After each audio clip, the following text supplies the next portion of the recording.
우리에게 주신 하나님의 말씀은 신약성경 마태복음 28장 1절에서 15절까지 말씀을 보시도록 하시겠습니다. 신약성경 마태복음 28장 1절에서 15절까지 말씀입니다. 제가 가지고 있는 성경은 신약성경 51면에 있습니다.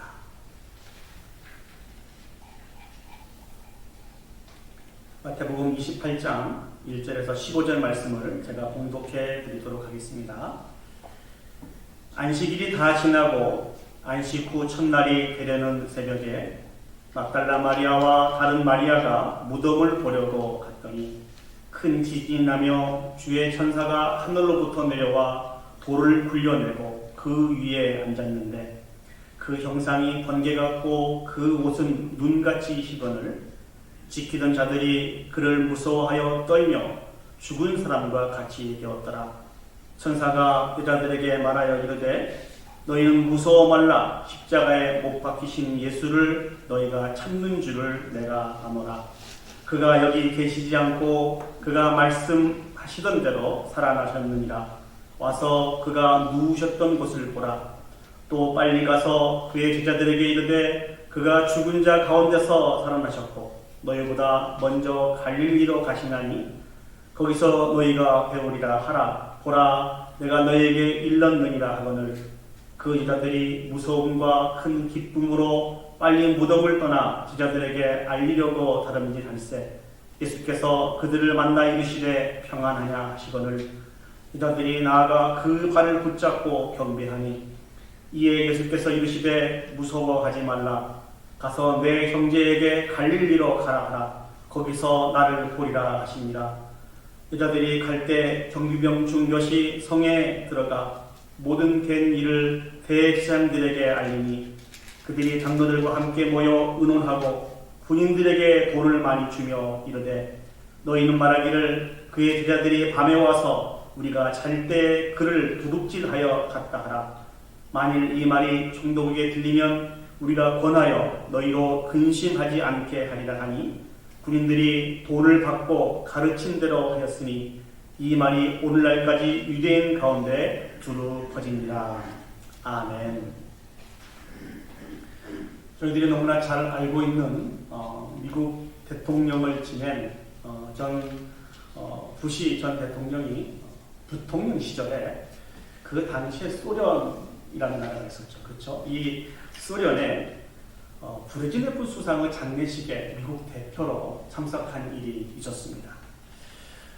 그 모든 장례식은 공산당의 관례대로 진행이 되었습니다.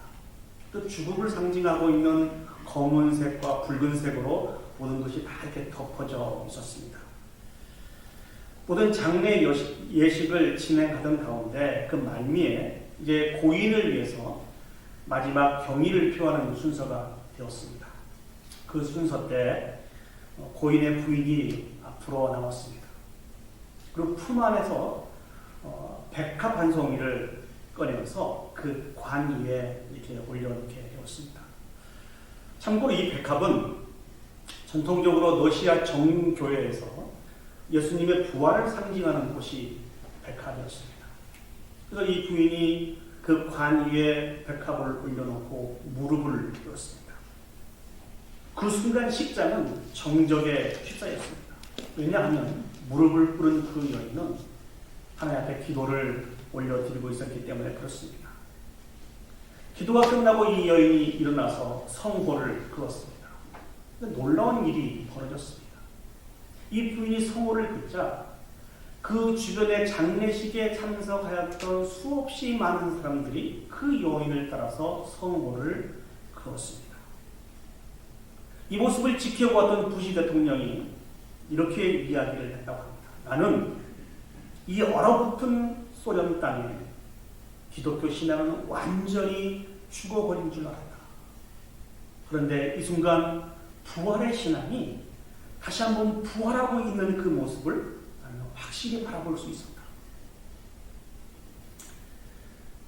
예수님은 우리를 위해서 고난을 받으시고 죽임을 당하셨습니다. 근데 그 예수님은 장사한 지 사흘 만에 사망 권세를 깨뜨리시고 부활하셨습니다. 믿습니까? 아멘. 이것이 우리의 믿음입니다. 예수님을 십자가에 못 박아라고 내어주었던 로마의 권력들도, 대제사장들도, 예수님과 함께했던 수없이 많은 사람들, 특별히 그 제자들도 예수님께서 사망 권세를 깨뜨리시고 부활하신다고 하는 이런 믿음이 없었습니다. 그래서 아무런 기대를 하지 않았습니다. 그러나 그럼에도 불구하고 우리 예수님께서는 사망 권세를 깨뜨리시고 부활하셨습니다. 오늘 저는 이 말씀을 통하여서 부활하신 예수 그리스도께서 우리에게 주신 그 의미가 무엇인지를 한번 생각해 보기를 원합니다. 그리고 부활신앙을 소유한 우리들이 감당하여서 영광 올려드려야 되는 사명이 무엇인지를 같이 생각하며 여러분들과 같이 은혜를 나누기를 원합니다. 첫 번째로 우리가 생각해 볼 수 있는 것은 부활하신 예수님께서 간절히 원하신 것이 있습니다. 그것은 사랑하는 제자들이, 살아가는 백성들이, 오늘을 살아가는 우리들이 주님에 대한 온전한 부활신앙을 소유하기를 주님이 원하신다는 것입니다. 오늘 성경을 보시면 1절 말씀에 이렇게 기록이 되어 있습니다. 안식일이 다 지나고 안식 후 첫날이라고 기록이 되어 있습니다. 유대인들이 생각하고 있는 지키고 있었던 안식일은 금요일 저녁부터 토요일 저녁이었습니다. 그러니까 안식일이 다 지난 날, 이 날은 오늘날로 말하면 주일이 되는 것입니다. 이 주일 이른 새벽에 두 여인이 주님에 대한 사랑의 열정을 가지고 향유를 예수님의 시체에 바르기 위해서 무덤을 찾아오게 되었습니다. 그런데 그때 큰 지진이 나게 되었습니다. 그리고 천사가 나타나서 무덤을 막고 있는 돌을 굴려놓고 천사는 그 돌 위에 앉아 있었습니다. 그 천사의 모습, 되어진 이 모든 일들을 바라보고 무덤을 지키고 있었던 그 파수꾼들은 마치 혼전한 사람처럼 되었다라고 성경은 그렇게 기록하고 있습니다. 이때 이 두 여인을 향해서 천사들이 나타나게 되고 그 여인들에게 천사가 그렇게 이야기를 하였습니다. 너희가 십자가에 못 박힌 예수를 찾는 줄을 내가 안다. 그러면서 그 여인들을 무덤 안으로 인도했습니다. 그러면서 하는 말이 그 예수가 더 이상 여기에 계시지 않고 말씀하신 대로 부활하셨다라고 하는 이 소식을 전해주게 됩니다. 그를 당부하죠. 빨리 가서 제자들에게 이와 같은 소식을 알려라. 이 소식을 들은 여인들이 얼마나 기뻤겠습니까? 또 얼마나 놀랍겠습니까?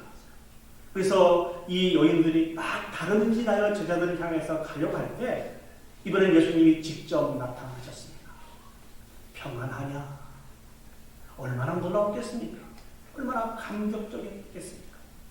그러면서 그 여인들에게 그렇게 말씀하고 있습니다. 무서워 말라. 이제 얼른 가서 내 형제들에게 갈릴리에서 내가 너희를 만나겠다고 하는 그 약속을 기억하게 하고 그곳에 가면 너희가 나를 만날 것이라고 전해라. 이렇게 당부를 하게 되었습니다. 이 말씀 속에서 제가 느낄 수 있는 한 흐름이 있었습니다. 이게 무엇인고니? 예수님은 당신이 사망 권세를 깨뜨리시고 부활하신 이 일들에 대해서 제자들이 빨리 알기를 원했습니다. 그 무덤에 찾아오는 그 여인들도 빨리 깨달아 알기를 원했습니다. 오늘날 이 시대를 살아가고 있는 저와 여러분들에게도 예수님께서 사망 권세를 깨뜨리시고 부활하신 이 사실들에 대해서 보기를 원하셨고 듣기를 원하셨고 깨달아 알아 믿음으로 받아들이시기를 원하셨다는 것이죠. 이런 소망을 가지고 방금 저희들이 읽었던 이 본문 속에서도 많은 증거들을 남겨두시지 않았습니까? 지진을 일으키셨고요.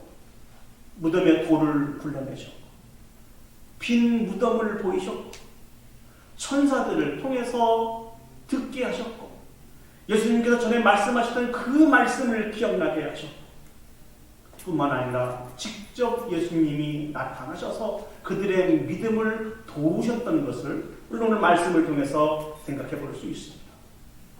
사랑하는 여러분, 예수 그리스도의 부활의 이 사건이 오늘날 갑자기 등장한 사건입니까? 절대 그렇지 않다는 것이죠. 예수님은 그의 공생의 기간 동안에 그의 사랑하는 제자들에게 예수님이 고난받으실 것에 대해서, 그 예수님이 부활하실 것에 대해서 여러 번 반복해서 말씀을 하셨습니다. 마태복음 16장 21절 말씀을 보시면 이렇게 기록이 되어 있습니다. 제가 한번 읽어보겠습니다. 이때로부터 예수 그리스도께서 자기가 예루살렘에 올라가 장로들과 대제사장들과 서기관들에게 많은 고난을 받고 죽임을 당하고, 그 다음이 중요합니다. 제3일에 살아나야 할 것을 제자들에게 비로소 나타내십니다. 마태복음 17장 22절 23절 말씀을 보시면 갈릴리에 모일 때에 예수께서 제자들에게 이르시되 인자가 장차 사람들의 손에 넘겨져 죽임을 당하고 제3일에 살아나리라 하시니 제자들이 매우 근심하더라. 한 구절 더 볼까요? 마태복음 20장 19절 말씀입니다. 마태복음 20장 19절 말씀을 보시면 이방인들에게 넘겨주어 그를 조롱하며 채찍질하며 십자가에 못 박게 할 것이나 제3일에 살아나리라. 예수 그리스도께서 십자가에 잡히셔서 십자가에서 고난받으실 이 사건도, 3일 만에 사망 권세를 깨뜨리시고 부활하신 이 사건도 예수님은 분명하게 반복적으로 말씀을 해 주셨습니다. 그러나 제자들은 그 말씀을 믿지 않았습니다. 아마도 고난을 당하신다는 그 말씀에 너무 충격이 커서 부활의 메시지를 듣지 못하였는지 모릅니다. 그러나 분명한 것은 제자들이 믿지 못하였다 할지라도 예수 그리스도께서는 사망 권세를 깨뜨리시고 부활을 하셨습니다. 예수님이 사망 권세를 깨뜨리시고 부활하신 이 일들이 매우 중요한 뉴스인 것을, 중요한 복음인 것을 기억하시고 제자들과 함께했던 무리들과 오늘을 살아가는 우리들에게도 반드시 깨달아 알기를 원하셨습니다. 그럼 왜 부활의 소식이, 부활의 사건이 이게 큰 의미가 있는 것일까요? 오늘 본문을 통해서는 이 내용들에 대해서 자세히 알 수 없습니다만 사도 바울이 우리를 위해서 이 부분들을 자세히 풀어놓은 말씀이 있습니다. 우리 성경을 한번 찾아보도록 하겠습니다. 고린도전서 15장 13절에서 19절 말씀을 보시도록 하시겠습니다. 고린도전서 15장 13절에서 19절 말씀입니다. 신약성경 283면에 있습니다. 고린도전서 15장 13절에서 19절 말씀을 보시도록 하시겠습니다. 천천히 가주시죠.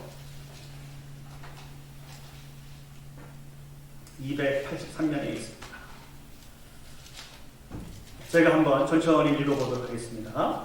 만일 죽은 자의 부활이 없으면 그리스도도 다시 살아나지 못하였습니다.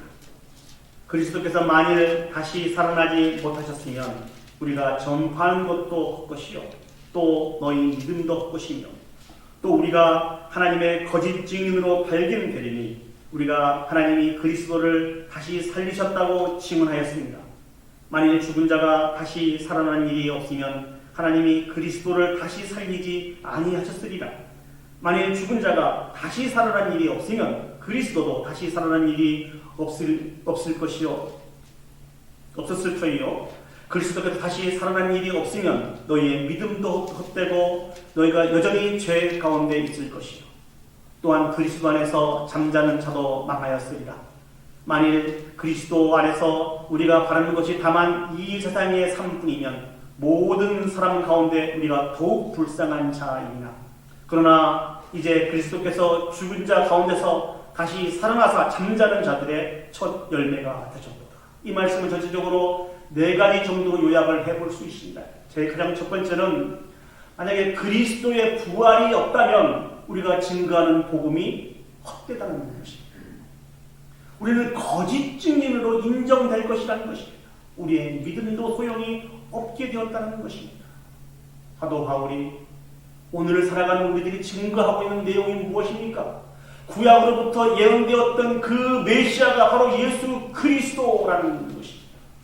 그 예수 그리스도께서 우리를 구원하시기 위해서 이 땅에 오셨다고 하는 이 귀한 말씀을 우리가 증거하며 믿으며 살아가고 있지 않습니까?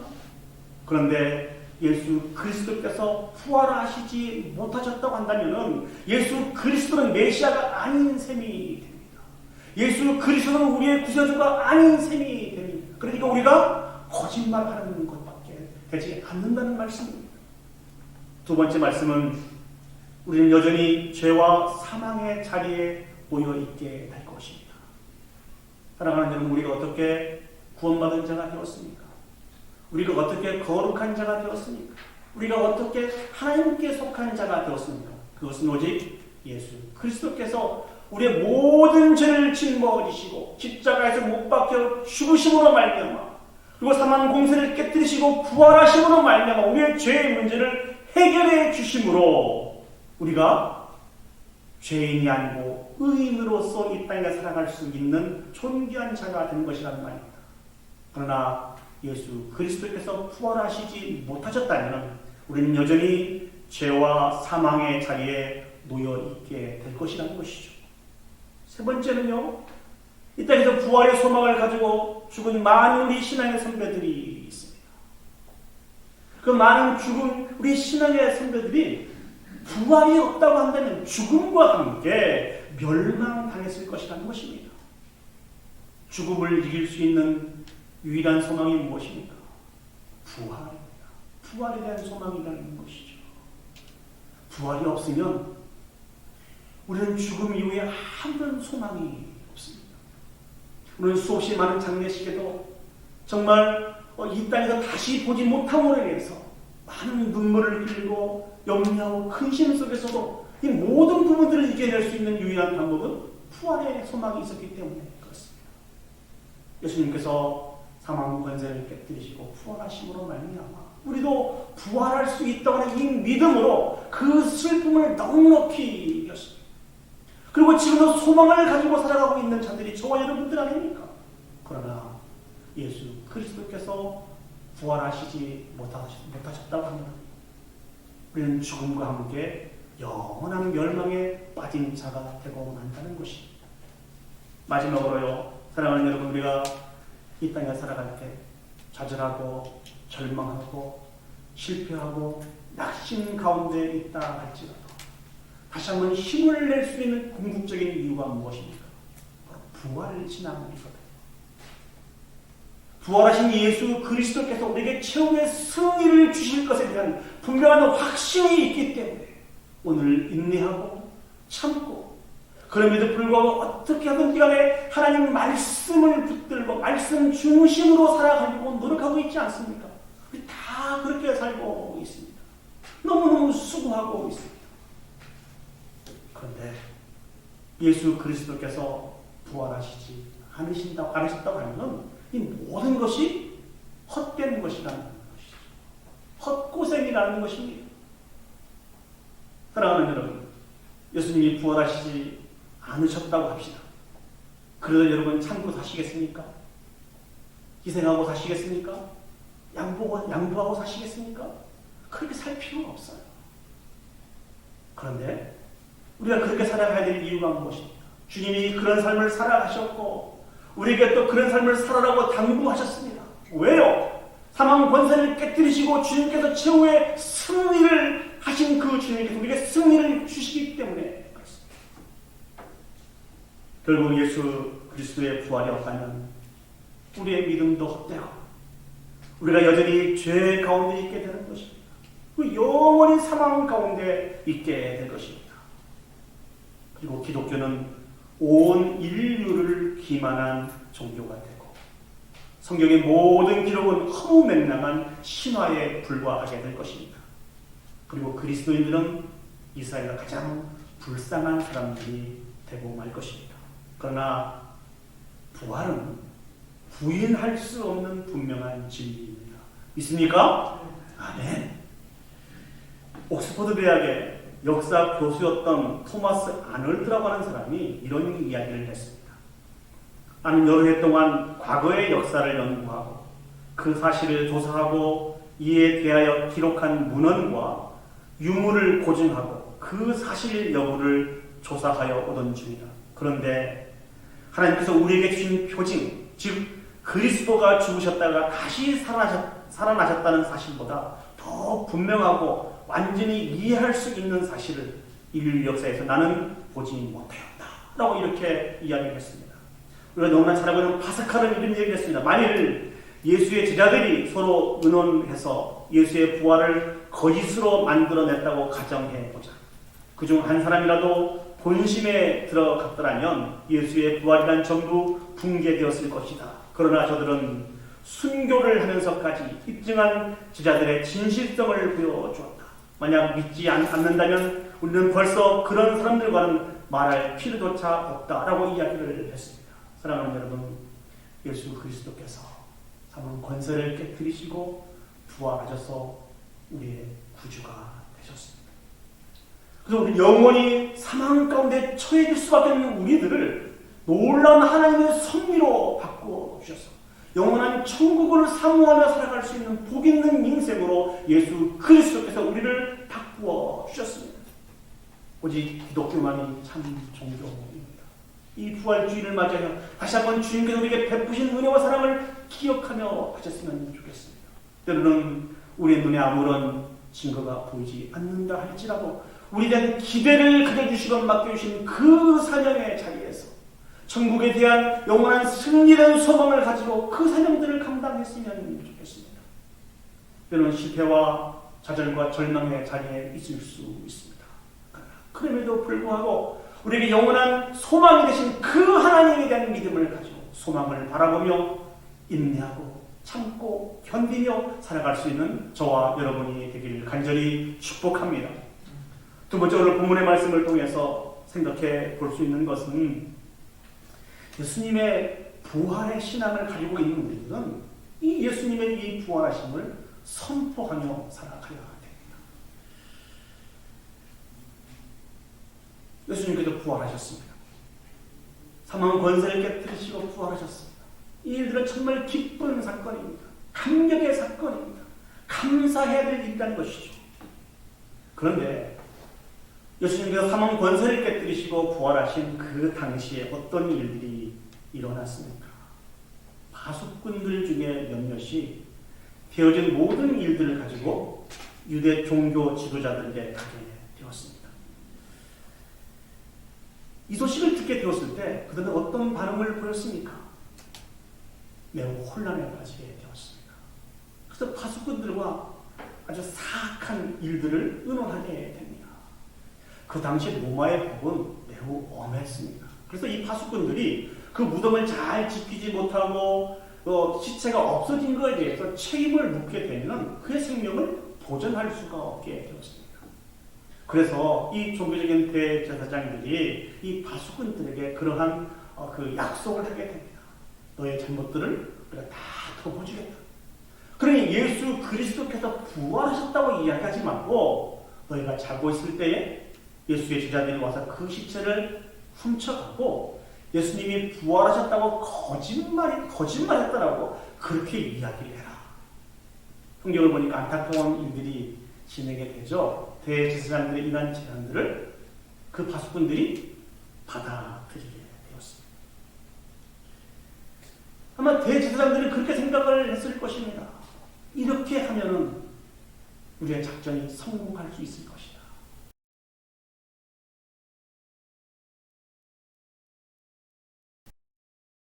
부활하신다고는 이 소식을 모르고 있다가 그 소식을 접하게 됐을 때 그분이 과연 메시아이시구나, 그분이 과연 우리의 구세주이시구나, 이것을 깨달아 알고 자복하고 회개하고 주님의 기쁨 가운데 참여하면 되었을 것을 그들은 그 방법을 택하지 못하였습니다.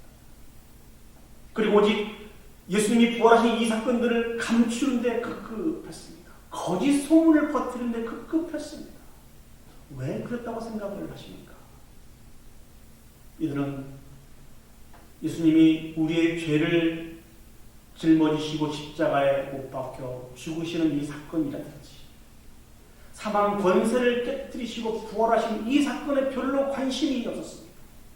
이들의 주된 관심은 여전히 예수 그리스도는 자신들의 기득권을 침해하는 세력이라고 그렇게 생각을 했습니다. 이 일의 방해자라고 그들은 그렇게 생각을 해서 예수 그리스도께서 사망 권세를 깨뜨리시고 부활하셨음에도 불구하고 여전히 이것이 나에게 이익이 되는지 불이익이 되는지에 대해서만 관심이 있었습니다. 그래서 이 일들을 덮으려고 마음을 모았다는 것입니다. 이로 말미암아 복음을 감춘 자, 복음을 방해하는 자, 복음을 핍박하는 자로 오늘 저희들에게까지 전해지게 된 것이란 말입니다. 파수꾼들도 마찬가지 아닙니까? 되어진 모든 일들을 바라보고 기절할 정도로 그들은 이 모든 부분들을 다 바라보았던 사람들입니다. 그럼에도 불구하고 자기의 잘못들이 드러나게 되면 자기의 생명을 빼앗길 것에 두려워하여서 티를 하게 되고 있는 것 아닙니까? 그래서 예수 그리스도께서 부활하신 일들을 덮게 되고 거짓 소문을 퍼뜨리게 되었습니다. 사랑하는 여러분, 이 일로 말미암아 어떠한 결과가 나타나게 됩니까? 오늘날까지 많은 유대인들은 예수님의 제자들이 예수님의 시신을 훔쳐가고 거짓말로 예수님이 부활하셨다고 하는 이 소식을 그대로 받아들여서 예수님이 부활하신 이 사실이 거짓말로 그들은 받아들여지게 되었다는 것입니다. 사랑하는 여러분, 그러나 성경은 다른 이야기를 합니다. 결코 그들이 예수 그리스도의 부활하심을 감출 수 없고 숨길 수 없다라고 이야기해 주고 있습니다. 그들은 감추기를 노력했습니다. 숨기기 위해서 노력했습니다. 그러나 여인들을 통하여서 시작된 부활의 그 소식은 온 유대와 사마리아와 땅끝까지 이르러 전하여지게 되고 오늘을 살아가는 우리들에게도 전하여져서 부활의 참 신앙을 소유하게 되었다는 것입니다. 부활의 이 기쁨의 소식은 놀라운 능력을 가지게 됩니다. 너무 감격하게 되고 감사하게 되고 땅끝까지 이르러 증거해야 된다고 하는 이 귀한 마음을 소유하게 되었다는 것입니다. 성경을 보시면은요, 예수님 당시에 이 부활하신 예수 그리스도를 만난 이후에 많은 사람들의 변화되는 그런 모습이 나타납니다. 먼저 요한복음 20장 15절 말씀을 보시면은 무덤 문 앞에서 슬피 울던 막달라 마리아의 변화된 모습이 등장을 하고 있습니다. 20장 15절 말씀을 제가 전체를 읽어보겠습니다. 예수께서 이르시되 여자여 어찌하여 울며 누구를 찾느냐 하시니 마리아는 그가 동산지기인 줄 알고 이르되 주여 당신이 옮겼거든 어디 두었는지 내게 이르소서 그리하면 내가 가져가리이다. 슬퍼하며 안타까운 마음으로 무덤에 찾아왔습니다. 이 마리아가 예수님을 만나고 난 뒤에 180도 완전히 바뀐 인생을 살게 되었습니다. 슬픔의 눈물을 거두고 기뻐하는 마음을 가지고 풍부하신 대로 제자들에게 부활의 기쁜 소식을 전하는 그런 여인으로 바꿔지게 되었다는 것입니다. 누가복음 24장 말씀을 보시면 우리가 너무나 잘 알고 있는 엠마오 마을로 가는 두 제자가 등장을 합니다. 예수 그리스도께서 십자가에 못 박혀 죽으셨다고 하는 이 안타까운 사실로 말미암아 크게 낙담하여서 엠마오 마을로 가는 두 제자들. 그 제자들이 예수님을 만나게 되죠. 예수님을 만나고 난 다음에 이들이 취한 행동이 어떤 행동입니까? 다시 예루살렘으로 가서 제자들과 함께 이 기쁨의 소식을 나누게 되고 이 기쁨의 소식을 증거하는데 남은 여생을 보냈을 것이다. 그렇게 추측이 됩니다. 그뿐만 아니라 사도행전 9장을 보면은 바울의 이전 사울의 모습이 등장을 하죠. 살기가 등등하여 예수님을 믿는 제자들을 잡아 죽이는 데 최선을 다했던 이 사울이 부활하신 예수님을 만나게 되지 않습니까? 부활하신 예수님을 만난 이후에 이 사울이 어떻게 변하였습니까? 이 사울이 이방인의 사도로 바울로 변하여서 정말 그 남은 생애를 생명의 복음을 증거하는 데 최선을 다했던 것을 우리는 확인해 볼 수 있습니다.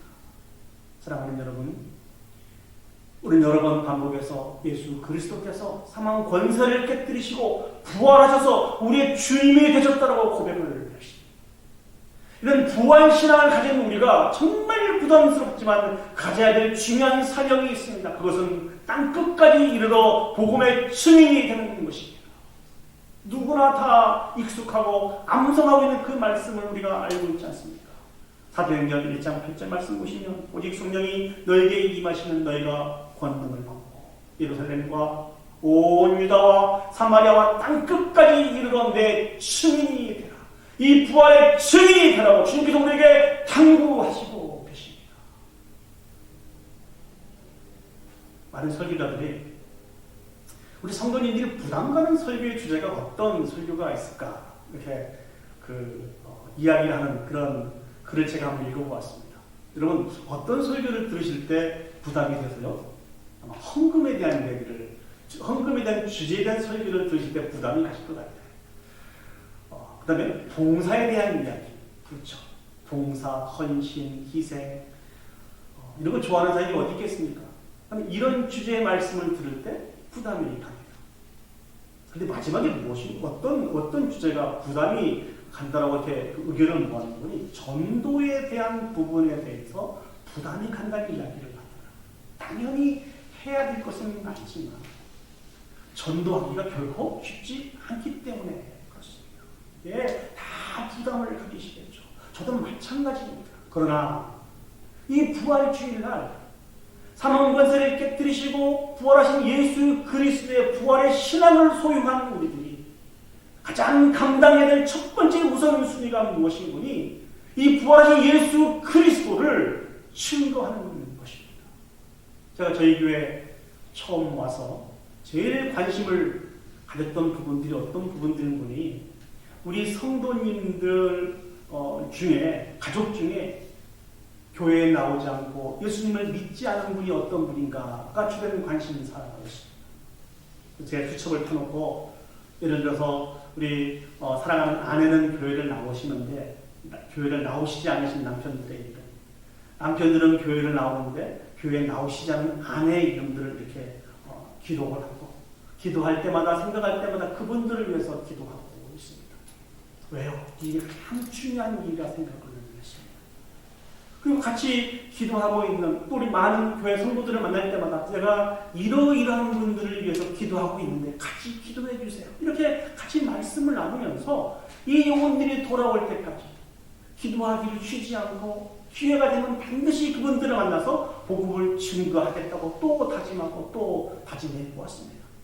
사랑하는 여러분, 예수님의 부활 신앙을 소유하는 일들은 우리의 인생에 있어서 첫 번째 우선순위가 복음을 증거하는 것이어야 됩니다.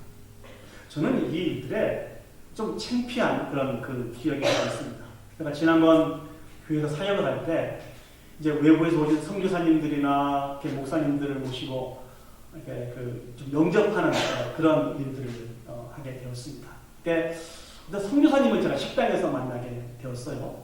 그 시간을 정해놓고 그 선교사님을 만나기 위해서 식당에 가면서 제가 무슨 생각을 했는지 오늘 어디 식당에서 몇 시에 선교사님을 만나기로 했는데 어떤 음식을 먹을 것인가 이런 생각을 하고 그 식당에 가게 됐습니다.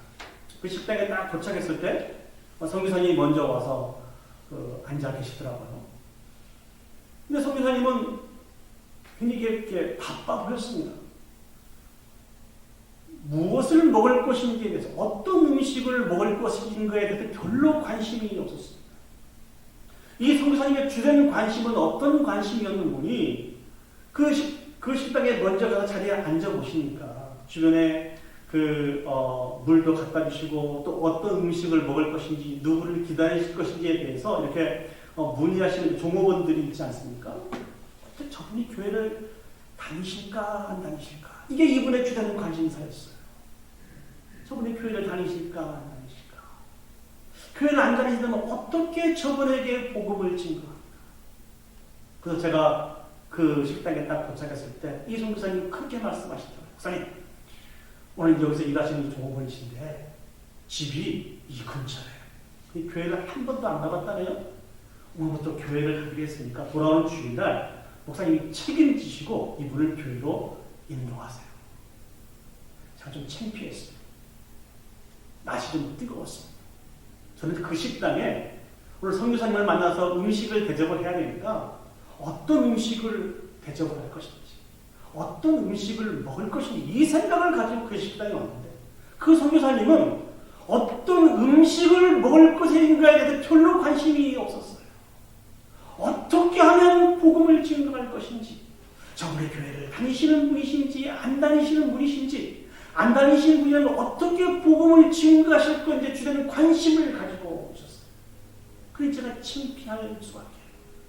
사랑하는 여러분, 다시 한번 우리의 주되는 관심사가 바뀌었으면 좋겠습니다.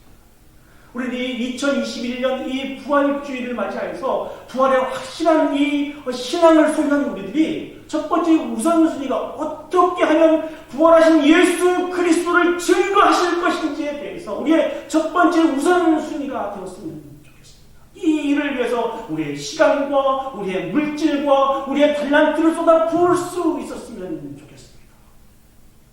2021년 이 부활주의, 우리가 이 일들에 결단하지 못하고 이 일들에 실천하지 못한다고 하면 우리는 또다시 1년을 기다려야 될지 모릅니다.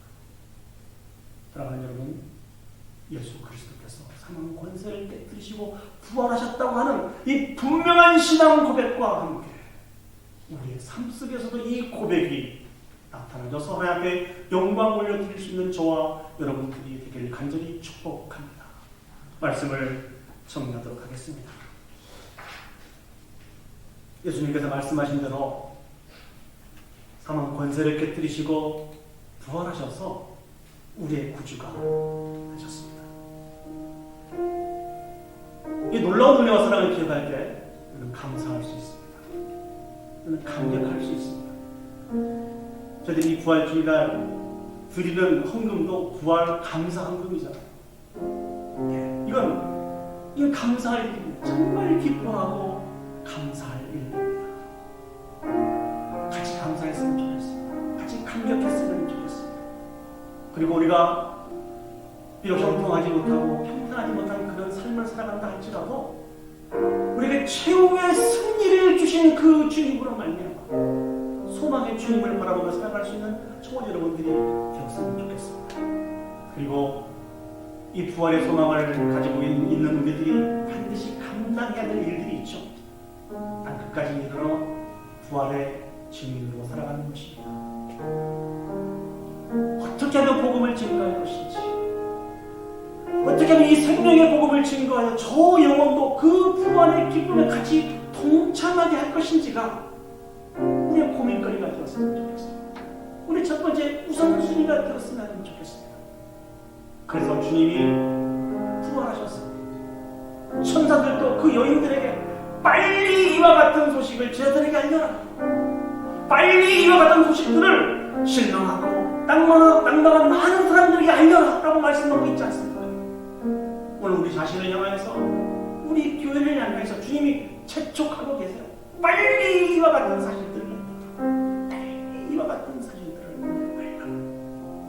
우리의 시선이 주님의 시선이 머무르는 곳에 있기를 원합니다.